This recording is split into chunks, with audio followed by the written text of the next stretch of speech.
안녕하세요. 동갑인 남편과 결혼해 이제 결혼 1년 차를 맞는 올해 30대 초반의 여자입니다. 이렇게 사연을 보내게 된 이유는 지금 제가 이혼을 심각하게 고려 중에 있기 때문이에요. 결혼한 지 1년밖에 안 되어 이렇게 이혼 생각까지 하는 게 정상인가 싶기도 한데 여러분들께서 제 이야기 한번 들어주시고 제가 정말 너무하는 건지 아니면 이혼 생각을 하는 게 마땅한 건지 한마디 해주시면 참 감사하겠습니다. 연애 때는 알뜰살뜰한 남편의 경제관념이 장점이라고 생각했는데 결혼하고 나서 보니 무조건 알뜰하다고 해서 좋은 게 아니라는 걸 알게 됐어요. 물론 오늘만 사는 사람처럼 덮어놓고 돈 생기자마자 홀랑 써버리는 것보다야 쪼잔해 보여도 아끼는 사람이 훨씬 낫다고 생각은 하지만 남편은 이게 맞나 싶을 정도로 아끼는 데만 집착하는 사람이라는 게 문제라면 문제였지요. 자기 주머니에서 땡전 한 푼 나가는 꼴을 못 보는 그런 사람이었죠. 일부러 운동한다고 1시간, 2시간씩 걸어 다니는 사람들도 있다면서 집 앞에서 버스만 타도 20분이면 갈 곳을 일부러 그렇게 걸어 다닐 만큼 비효율적인 경제관념을 가지고 있습니다. 갖고 싶은 게 생기면 어떻게든 모아서 그걸 사는 게 아니고 비슷한 제품들을 몇 개 골라서 그 중에서도 가장 싼 걸 고르는 식으로 물건을 사고요. 정작 그렇게 사서 잘 쓰고 잘 먹고 잘 입고 다니면 제가 뭐라 말을 안 하겠는데 결국엔 싸구려 품질 때문에 꼭 다른 비슷한 걸 한 개를 더 사게 만드는 시기였어요. 음식을 사면 맛이 없다고 한 번 먹고 손도 안 대다가 버리기 일쑤였고 옷을 사면 보온이 하나도 안 된다. 통풍이 하나도 안 된다 하면서 또 다른 비슷한 걸 하나 더 사고 전자제품 같은 걸 사면 느려서 속 터진다고 혼자 성질을 부리고 그런 식인데 저는 그게 도무지 이해가 가지 않았어요. 연애할 때야 그런 사소한 부분을 실제로 본 적이 없었으니 알 방법이 없었죠. 그냥 허튼데 돈 안 쓰고 그러는 사람이구나. 그런 식으로 좋은 점만 보고 좋은 부분만 생각하려고 했습니다. 데이트하면서도 돈을 아낀 건 사실이지만 그럴 때마다 저랑 결혼해서 행복하게 살고 싶어 이렇게 모으는 거란 식으로 말을 하는데 그걸 잘못됐다고 말할 수도 없는 노릇이었죠. 아무튼 그렇게 남편과 2년 정도의 연애를 하고 결혼 이야기가 나오게 되었습니다. 남편이 허튼데 돈 쓰는 걸 싫어하는 걸 알지만 그래도 일생에 한 번뿐인 결혼식인데 아무리 그게 허례허식일지라도 어느 정도는 아끼지 않고 결혼식 준비를 하고 싶었습니다. 당연한 이야기겠지만 남편은 거기서도 돈을 아껴야 한다고 주장을 해왔어요. 제가 너무 아쉬워하니까 친정어머니께서 그럼 결혼식에 관련된 돈은 당신들이 도와주겠다고까지 하셨는데 남편은 그냥 주신다는 부모님 말에도 그건 절대로 안 될 일이라며 극구 사양을 했습니다. 그나마 신혼여행은 국내가 아닌 해외로 다녀왔어요. 가까운 나라 일본이기는 하지만 그때 당시 엔저에다가 국내 여행은 바가지라 물가가 엄청 비싸다. 뭐 그런 이야기까지 돌았어서 오히려 그 부분은 남편이 먼저 신혼여행인데 그래도 해외가 낫지 않겠냐며 말을 꺼내줬습니다. 기껏해야 경주 같은 데 가자고 하겠구나 내심 걱정이 됐는데 참 다행이었죠. 그런데 막상 마냥 즐겁고 신나기만 할 줄 알았던 신혼여행지에서 기분만 잔뜩 상해서 돌아왔습니다. 비행기 시간도 애매한 시간이었고 가서 뭐 분위기 나는 데서 식사를 한 번 했던 것도 아니에요. 일본은 편의점 음식이 엄청 잘 나온다면서 편의점 음식으로 한 끼를 때우기도 했습니다. 솔직히 종류가 많아서 신기하기도 했고 저도 분위기에 휩쓸려 이것저것 주워 담기는 했습니다. 그냥 딱 전자레인지에 데워 먹는 한 끼 간단하게 때우는 음식일 뿐이었는데 대체 뭐가 맛있다는 건지도 모르겠고 한국 편의점에서 파는 음식들에 비해서 어디에 얼마가 더 대단하다는 건지 그런 느낌조차 못 받았는데 남편은 웬만한 10,000원, 20,000원짜리 파는 한국 음식점보다 낫지 않냐면서 엄지를 척척 칭찬을 연발하며 아주 제가 먹다 남긴 것까지 싹싹 긁어먹더라고요. 여행 다녀오신 분들 후기 같은 걸 보면 일본 편의점 음식 먹기는 꼭 해보는 것들 중 하나였다 보니 암만 일본 들어오자마자 먹은 첫 식사가 편의점 식사였다는 게 실망스럽긴 했을지라도 그렇게 남들 하는 거 하나 똑같이 했다 하고 모르는 척 넘길 수 있었어요. 하지만 저를 가장 실망하게 만들었던 건 바로 숙소였어요. 그래도 둘이 처음 오는 해외여행이고 게다가 신혼여행인데 야경이 끝내주는 5성급 호텔을 기대한 건 아니지만 캡슐 호텔을 숙소라고 잡아놓은 건 정말이지 어이가 없었습니다. 고시원만도 못한 공용 숙소를 신혼여행 숙소라고 잡아놨으니 정말 신혼여행 첫날에 잠을 청하는데 억울해서 눈물이 다 날 정도였어요. 남은 신혼여행도 좋을 거 하나 없었죠. 원래 해외여행 가면 발바닥에 물집 잡히는 것 정도는 기본이라고 할 만큼 많이들 걸어 다닌다지만 남편은 애초에 2다리 말고는 다른 교통수단을 사용할 생각 자체가 없어 보였습니다. 그나마 제가 우겨서 둘째 날부터는 캡슐호텔 신세는 면했지만 남편은 그만큼 다른 데서 돈을 아끼기 시작했고요. 신혼여행으로 일본은 지가 골라와 놓고 뭐 역사를 잊으면 안 된다느니 어쩐다니 하면서 우리가 여기서 돈을 아끼는 게 바로 애국하는 거라고 끝까지 1000엔 넘는 식사는 고르지도 못하게 하더군요. 일본에서 파는 편의점 음식이 어지간한 한국 식당에서 먹는 것보다 낫다면서 엄지를 축혀 세우던 인간이 갑자기 애국자 흉내를 내는데 정말 신혼여행부터 남편한테 오만정이 떨어지기 시작했어요. 그렇게 인생에 한 번뿐인 신혼여행을 있는 대로 망치고 돌아왔어요.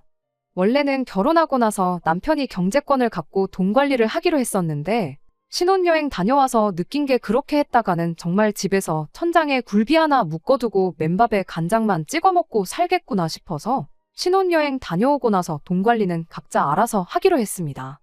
천만다행이었지요. 저는 결혼하고 얼마 지나지 않아 다니던 회사를 그만두고 친한 지인 한 명과 같이 사업을 시작하기로 했어요. 물론 여기서도 남편의 반대가 장난이 아니었지요. 당장 제가 수입이 줄어드는 건 당연한 상황에 자칫하면 그나마 벌어오던 수입이 아예 사라질 수도 있고 최악의 경우에는 빚까지 질 수도 있지 않겠냐는 이유였어요. 하지만 남편이 반대한다고 해서 시작하기로 한 사업을 포기할 생각도 없었습니다. 어차피 애초에 같이 사업하기로 한 지인의 부모님이 가지고 계신 상가 건물을 무상임대하여 시작하는 사업이었고 그럴 확률이 사업하다 망하는 것보다야 높지는 않겠지만 회사가 갑자기 망해서 내가 직장이 없어지면 수입이 없어지는 건 매한가지 아니냐고 우겼더니 남편도 딱히 반박을 못하더군요. 그래서 제가 남편한테 돈 관리를 따로 하기로 한 만큼 생활비는 내가 아르바이트를 해서라도 늦지 않게 줄 테니까 걱정 말라고 한마디 해줬더니 그제서야 남편도 몇 번 궁시렁대다가 알아서 하라고 한마디 하고는 말더군요. 사업 아이템을 확실히 가지고 있다고 한들 준비하는 기간 동안은 수입이 없고 거기에 이래저래 어쩔 수 없이 발생하는 비용들이 제 생각보다 훨씬 많았어요. 때로는 일 때문에 만난 사람에게 식사라도 대접해야 할 일이 종종 있었고요. 회사 이름으로 비용 처리를 했지만 남편한테는 그게 중요한 게 아니고 그런데 돈을 썼다는 게 중요한 일이었습니다. 하루는 제가 그런 식으로 일 관련된 사람 만나고 나서 회사에 가져갔어야 할 영수증을 집에 두고 온 적이 있었는데 남편이 그걸 발견해서 영수증을 봤었나 봐요. 회사 카드로 긁었고 현금 영수증도 회사 이름으로 발행했는데 남편 눈에는 그런 건 들어오지도 않았던 겁니다. 그날 일 마치고 돌아온 저를 붙들고는 한 끼에 10만 원이 넘는 밥을 처먹을 수가 있냐며 저보고 제정신이라고 입에 개거품을 물었던 적이 있어요. 남편한테 영수증 똑바로 보라고 내 돈으로 한 게 아니고 회사 돈으로 한 거 안 보이냐고 따졌더니 그제서야 그게 눈에 들어왔는지 아무 말도 못하더라고요. 잠깐 생각에 잠긴 듯한 남편이 저한테 다시 말을 꺼내기를 그럼 혹시 우리 저녁 식사도 회사 돈으로 먹고 비용 처리하면 어떠냐는 식으로 물어오는데 정말 어이가 없더라고요. 그게 말이나 되는 소리냐고 따졌더니 남편이 말하길 밖에서 알지도 모르는 사람한테 밥 한 끼로 10만 원 쓰지 말고 그 사람들하고 10만 원치 먹을 거 8만 원만 먹고 2만 원은 우리 먹으면 돈 10만 원 쓴 건 똑같은 거 아니냐입니다. 당신 횡령이라는 말은 들어나 봤냐고 당신하고 만 원짜리 밥 한 끼 사 먹자고 20년을 알고 지낸 동업자하고의 신뢰를 산산조각 내버릴 생각도 없다 한마디 해줬습니다. 그랬더니 남편이 말하길 그럼 밖에서 모르는 사람하고 처먹는 돈 좀 아끼라고 싫은 소리를 하더라고요. 비용 처리한다고 그 돈을 전부 돌려주는 것도 아니지 않냐고 어차피 벌게 될 돈에서 나가는 건데 아끼는 만큼 더 버는 거 모르냐고 하면서 말이죠. 남편이 이렇게 돈 한 푼 쓰는 걸 아까워하게 된 데에는 남편 나름의 사연이 있기는 합니다. 남편이 어릴 적에 시댁 형편이 정말 안 좋았었다고 해요. 붕어빵 하나 사 먹는데도 손을 바들바들 떨던 시어머니를 보면서 자라온 남편이었다 보니 자연스럽게 남편도 돈을 아껴 쓰는 게 습관이 되고 말았던 거죠. 어쩌다가 생각지도 못한 손해를 보게 되면 그건 그거대로 무슨 죽을 죄를 진 사람 마냥 죄책감을 느끼고 1000원 한 장에 벌벌 떠는 사람이 돼버린 겁니다. 하지만 그거야 남편 사정이고 남편이 돈을 아끼는 건 사실이지만 말씀드렸다시피 그 방법이 당장 쓰는 돈을 줄여줄지언정 가게에 대단한 보탬이 된다는 느낌은 거의 없었어요. 티끌 모아 티끌이라고 푼돈 아끼면서 다른 데 들어가는 돈이 또 많았거든요. 시작할 때 말씀드렸던 것처럼 걸어서 2시간 거리는 자전거 타고 2발로 걸어 다니고 하는 건 기본이었지만 체력이 그렇게 좋은 편도 아니라 몸살 나서 알아눕는 게 한 달에 한 번 꼴이라 약값으로 들어가는 돈이 또 따로 들었고, 갖고 싶은 것과 비슷한 거 싸구려 제품을 사서 버리는 일 또한 부지기수였습니다. 그것도 모자라 어디 길 가다가 자기가 알고 있는 가격보다 저렴하게 팔고 있는 걸 보면 그냥 지나치는 법이 없었어요. 원래는 10,000원짜린데 세일하고 또 세일을 해서 이제 1,000원밖에 안 한다느니 하면서 이런 건 1,000원 주고 사는 게 오히려 더 이득이라고 하면서 필요도 없는 걸 사오질 않나. 어디서 쓰레기 같은 걸 얻어와서는 혹은 주워와서는 이걸 자기가 잘 고쳐서 중고로 팔아야겠다며 수선도구 사는데 들어간 돈도 무시 못합니다. 그렇다고 그걸 고쳐서 중고로 시세대로 팔았냐 하면 그런 물건들은 손에 꼽을 정도로 없고요. 제 남편은 무작정 안 쓰고 모으는 것만이 좋은 게 아니라는 걸 보여주는 단적인 예 그 자체였습니다. 그래서 이런 사소한 일까지 남편과 돈 때문에 계속 불협화음이 생긴다는 게 답답할 노릇이었지요. 그래도 그런 서로의 다른 점을 하나씩 맞춰 살아가는 게 결혼이라 생각했고, 그런 자린고비 같은 모습만 빼놓는다면 저한테만큼은 정말 잘했던 사람이니 시간이 지나면 익숙해지거나 서로가 반발짝씩 양보하거나 하면서 자연스럽게 해결될 문제라고 생각했습니다. 그런데 결국 남편에게 크게 실망하게 되는 일이 하나 있었어요. 남편이 뭐 개인적으로 필요한 물건이 있었나 본데 그걸 운 좋게 중고장터에서 신품급 매물을 찾았나 봐요. 택배로 받으면 그만인 물건이었지만 겸사겸사 저랑 데이트도 할 겸해서 직거래를 하기로 했으니 거기 좀 다녀오자고 하더라고요. 얼마 전 일이니만큼 남편이 짠돌이처럼 구는 게 어느 정도 익숙해진 상황이었다 보니 저도 별 불만 없이 같이 거기를 다녀오기로 했어요. 가는 길에 남편이 그 동네 짜장면을 아주 제대로 하는 곳이 있다면서 오는 길에 짜장면 한 그릇씩 사 먹고 오자고 하는데, 아무리 볼 일이 있어 겸사겸사 다녀오는 거라지만 모처럼 데이트 나가서 짜장면 먹자는 게 싫었을 수도 있는데, 말씀드렸다시피 이미 남편이 저러는 게 어느 정도 익숙해진 상황이었다 보니 그냥 아무 불만 없이 묻지도 따지지도 않고 그냥 따라 나갔어요. 그래도 나름 맛집이라고 찾아놓은 게 기특할 따름이었죠. 그런데 가다 보니 그 동네가 친정집 근처라는 걸 알게 되었어요. 예정대로 남편이 필요한 중고 물품을 받고 나서 남편이 찾아놓았다는 짜장면집으로 향하는데, 이왕 친정집에서 가까운 곳까지 왔는데 친정부모님 얼굴 안 보고 그냥 가기도 그렇고 해서 친정부모님한테 전화를 했죠. 아직 식사 안 하셨으면 같이 식사나 좀 하자고요. 남편이 순간 흠칫하는 반응을 보이긴 했지만 그래도 다른 사람도 아니고 자기 장인장모인데 근처까지 와서 그냥 가는 건 자기도 예의가 아니라 생각했는지 별말은 안 하더군요. 그렇게 친정부모님을 짜장면집 앞에서 만나서 식사를 했습니다. 남편이 짜장면 4그릇을 주문했는데 친정부모님이 이왕 나온 거 맛있게 먹자시며 탕수육 중짜 하나, 고추 잡채 중짜 하나를 추가로 주문하셨어요. 알고 보니 친정부모님이 자주 오시는 가게이기도 하더라고요. 여기 짜장면도 맛있지만 탕수육이랑 특히 고추 잡채가 진짜 맛있는 집이라면서요. 요즘 이렇게 짜장면 맛있게 만드는 집이 아직도 있구나 하면서 진짜 오랜만에 맛있게 중국 음식을 먹었습니다. 남편이 도통 탕수육이랑 고추 잡채에는 손을 안 대길래 장인장모님 많이 드시라고 손을 안 대는가 싶어서 제가 일부러 남편 짜장면 위에다가 탕수육도 올려주고 고추 잡채도 덜어주고 했어요. 한 입 먹어보더니 자기도 맛있었는지 그 다음부터는 아주 마파람에 개눈 감추듯이 싹싹 먹더라고요. 남편은 공깃밥까지 하나 추가해서 남은 짜장에 밥을 비벼서 고추 잡채랑 해서 한 그릇 더 먹었고요.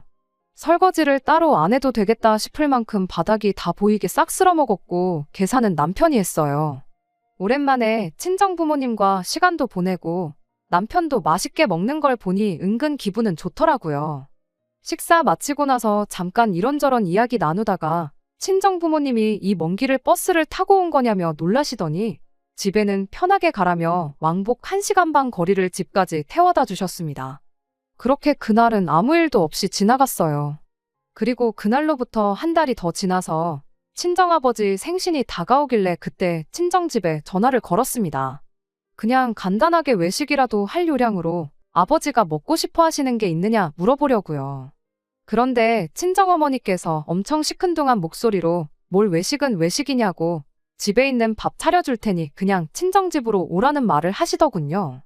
모처럼 생신인데 외식하자고 제가 몇 번을 말했는데 친정어머니가 생일이 뭐 대단한 날이라고 외식까지 하냐며 자꾸 거절을 하다가 나중에는 왜 그렇게 시큰둥한 반응을 보이셨는지 그 이유를 알려주시더군요. 친정어머니가 사위가 또 맛있게 외식하고 돈 내놓으라고 할까봐 너네랑 외식은 못하겠다고 하시는 거예요.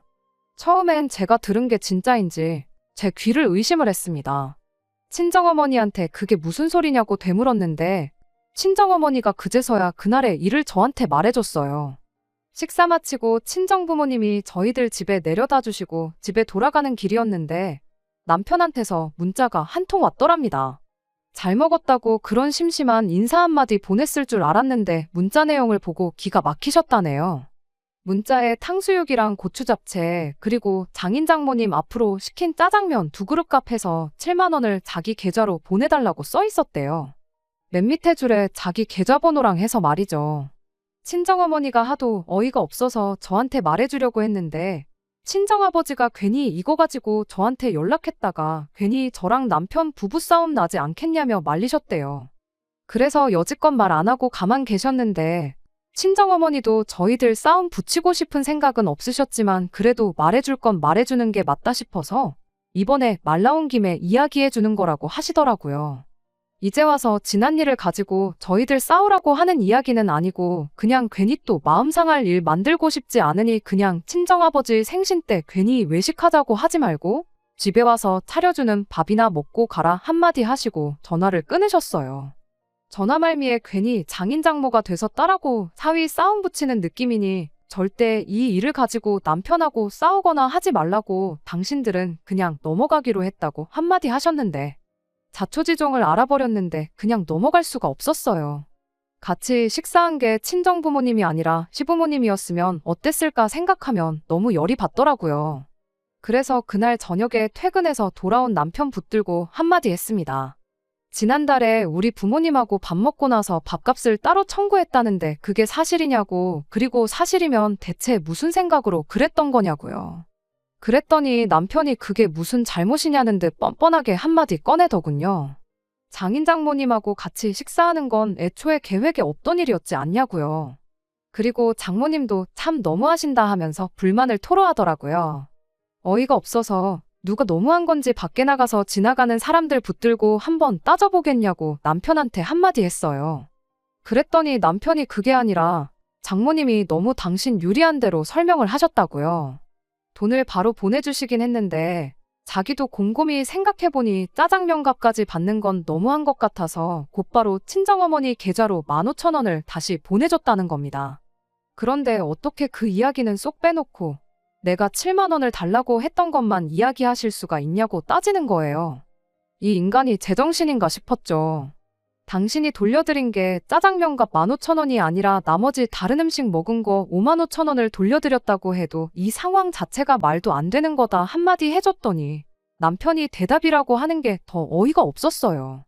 애초에 나는 장인 장모님하고 같이 식사를 할 계획이 없었다. 나한테 상의도 없이 2분 불러낸 건 당신 아니냐 하면서 따지더군요. 그날 중고로 샀던 물건값이 신품 사는 거랑 가격 차이가 3만 원 정도 났답니다. 둘이서만 먹었으면 자기는 15,000원을 번 거나 마찬가지인데 계획에도 없던 장인 장모님 때문에 돈을 더 쓰게 되면 그날 그 멀리까지 발품 팔아서 찾아간 이유가 하나 없고 자기만 손해 아니겠냐며 손익을 따지더라고요. 거기에 자기가 100번 양보해서 식사를 대접해드리려고 했는데 또 자기 의사는 묻지도 않고 음식을 추가해서 시킨 건 장모님 아니셨냐고. 암만 생각해도 밥값은 돌려받는 게 맞는 것 같아서 자기도 생각 많이 하고 그날 문자를 보냈다는 거예요. 어이가 없어서 그날 그 자리에서 제일 야무지게 식사한 사람이 할 소리는 아닌 것 같다고 한마디 했더니 그것도 다 이유가 있더군요. 자기는 먹을 생각이 없었는데 제가 억지로 먹게 시켜서 먹은 거라고요.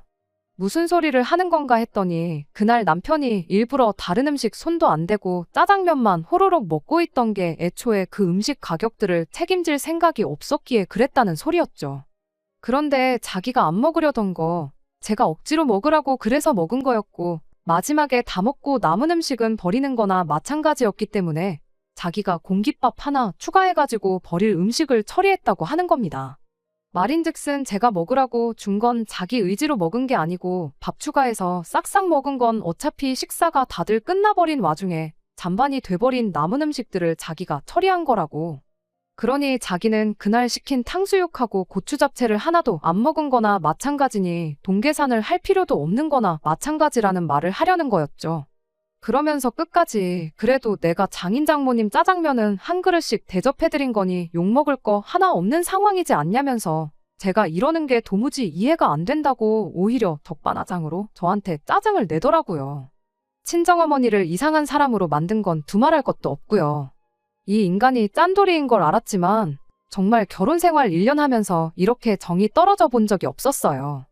친정 부모님한테도 너무 쪽팔려서 이런 인간하고 결혼해서 1년이나 같이 살맛대고 살았다는 게 수치스럽기까지 하더라고요. 남편은 당장 생활비에 문제 생기면서 어떠냐며 반대했었지만 친정 부모님을 포함해 모든 친척들이 저한테 너는 똑부러지는 아이니까 사업을 해도 잘할 거다 이런 이야기를 들었는데 정작 똑부러진다는 제 자신이 남편이라고 이런 사람을 골랐으니 말입니다. 친정아버지 생신에는 결국 외식을 하기는 했어요. 인당 25만 원 하는 디너 코스 요리 나오는 곳으로 일부러 제가 알아볼 수 있는 최대한 비싼 곳으로 찾아서 다녀왔습니다. 그래도 명색이 장인어른 생신인데 남편이 혹시나 그냥 넘어가겠어 하고 눈꽃만큼 기대는 했는데 역시나 가격 보고 이런 데를 왜 오냐고 툴툴거리더라고요.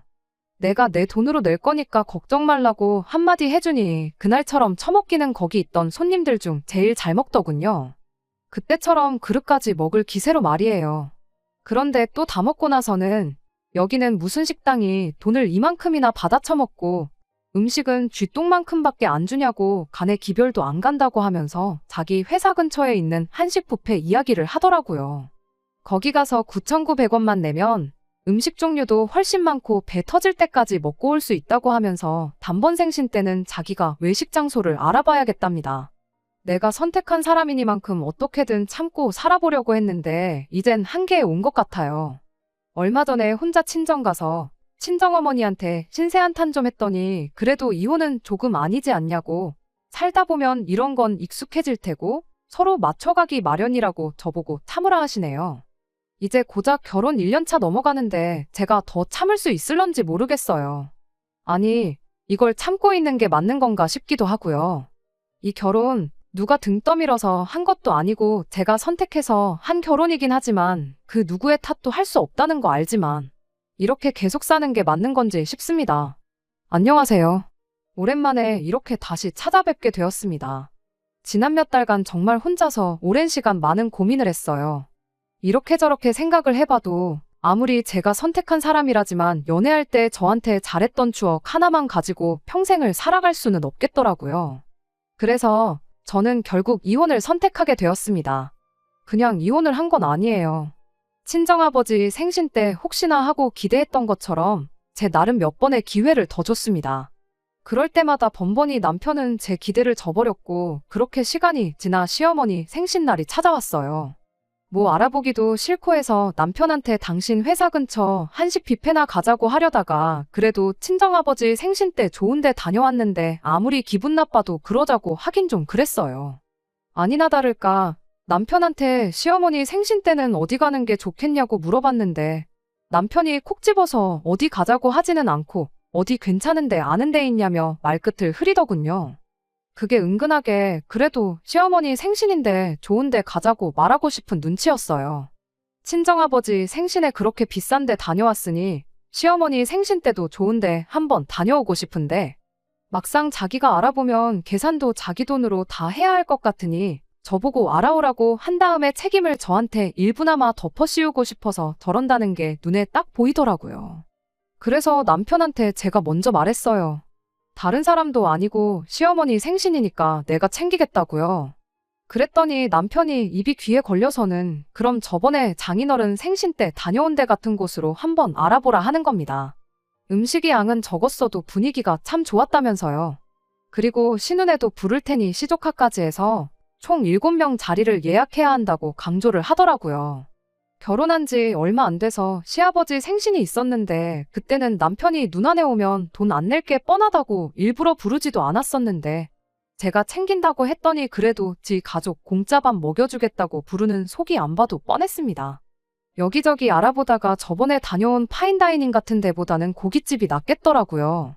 시댁도 남편하고 똑같이 질보다는 양을 선호하는 집이다 보니까 괜히 비싼 돈 내고 양이 적다니 이런 이야기 듣는 것보다야 가리는 사람 하나 없는 고기 먹는 게 낫겠다 싶었죠. 남편도 한우 먹는다고 하니까 분위기보다는 음식이 맛있고 양이 많아야지 하면서 좋다고 했고요. 일부러 고깃집도 무한리필이나 저렴하게 먹는 곳 말고 연예인들도 찾아온다는 비싼 곳으로 예약했습니다. 그리고 시어머니 생신 당일이 되었지요. 다들 들어가서 메뉴판을 보더니 1인분에 고기가 5만 원을 넘냐고 놀라 자빠지더군요. 신우가 올케 요즘 사업한다더니 돈 좀 버나봐 하고 묻는 걸 보니 이미 남편이 다 제가 쏜다는 식으로 이야기했고 돈이라고 땡전 한 푼 낼 생각이 없다는 게 눈에 딱 보였어요. 심해부도 아주 자기가 만반의 준비를 하고 왔다고 오늘 많이 먹으려고 전날부터 굶었다느니 어쩌느니 이런 말을 하더라고요. 시조카가 고기 나오기 전에 깔린 밑반찬을 하나를 집어먹으려는데 신우가 젓가락으로 시조카가 집은 반찬을 탁 쳐내더니 이런 걸로 배 채우지 말고 한우고기 먹으라고 눈치까지 주는데 정말 온 가족이 똑같아도 이렇게 똑같을 수가 있나 싶었습니다. 아무튼 그렇게 식사가 시작되었어요. 남편이랑 심해부는 고기가 익기도 전인데 불판 위에 올라온 고기를 가져가기 바쁘더군요. 소고기는 원래 겉만 살짝 익히고 먹는 게 제일 맛있는 거라고 하면서 불판 위에 고기가 올라오기 무섭게 사라지기 시작했어요. 시어머니 생신 때문에 모인 건데 지들 먹기 바쁘지 시어머니 챙기는 사람은 또 아무도 없더라고요. 그때 확신했어요.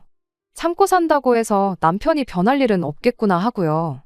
어차피 저도 다 계획이 있었던 터라 고기를 얼마나 추가를 시키던 간에 크게 상관 안 했습니다. 대신 다른데 신경을 곤두세우고 있었습니다. 그렇게 장장 1시간 반에 걸친 식사가 끝이 났습니다. 7명이서 고기를 총 25인분을 시켜 먹었어요. 추가로 시킨 술이며 음료수에 마지막에는 고기가 물린다고 시킨 냉면들까지 해서 총 152만 원이 나왔습니다. 제 복수는 이제부터였어요. 계산서 나오자마자 제가 말했죠.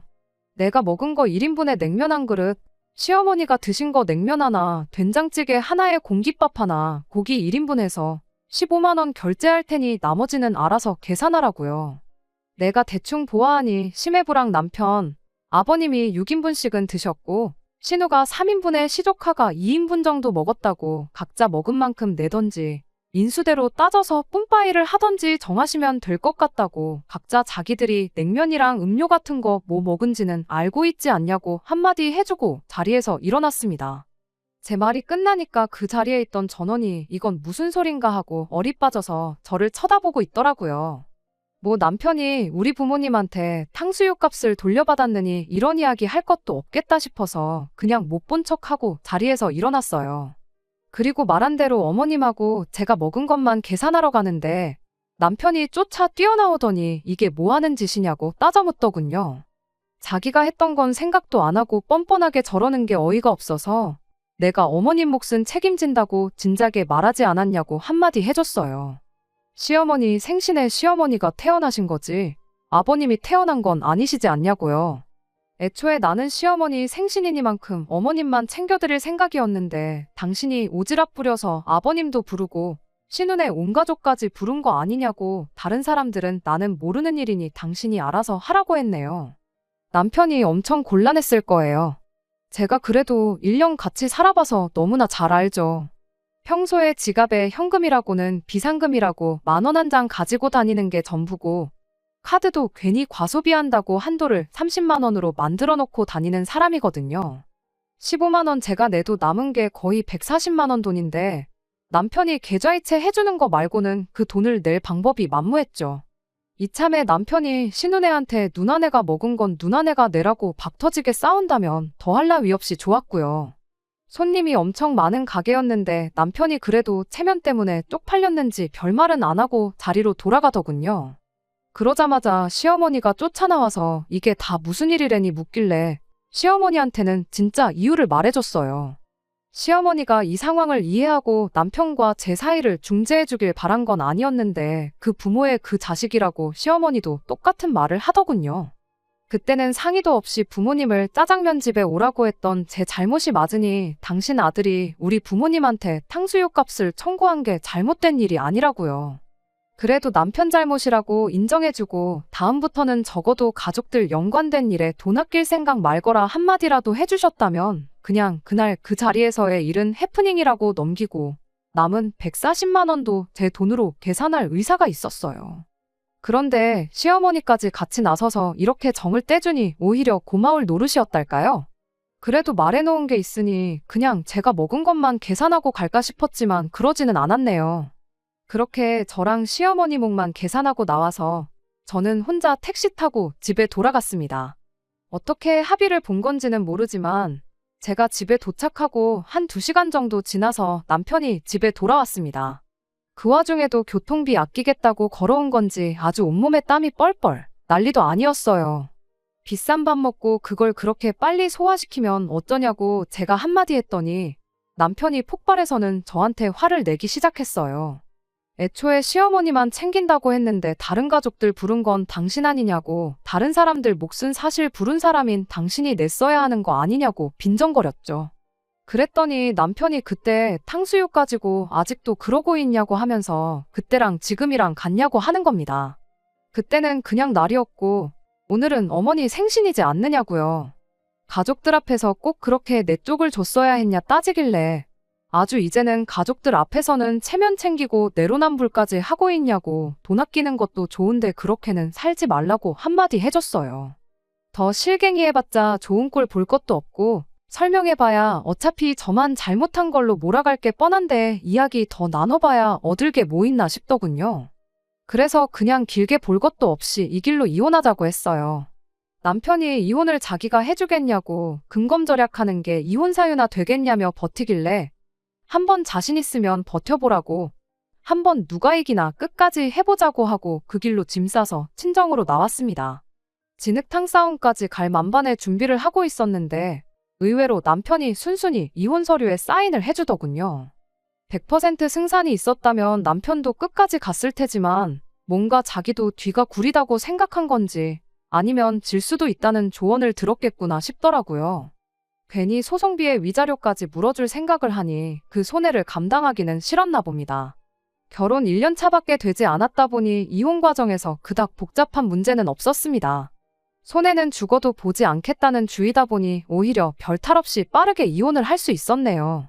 친정어머니는 그래도 결혼한 거 좀 더 버텨보지 그랬냐고, 시간 지나면 분명히 어느 선에서 합의점이 생겼을 거라 그런 식으로 말하시는데 아마 그날 중국집에서 있던 일을 저한테 말한 게 불씨가 되어 이혼을 했구나 싶은 마음 때문에 더 죄책감을 가지시는 것 같아요. 어머니한테 그것 때문에 마음 쓰는 거면 그러실 필요 없다고, 어차피 그거 아니었어도 다른 일로 정 떨어져서 이혼했을 거라 말씀드렸죠.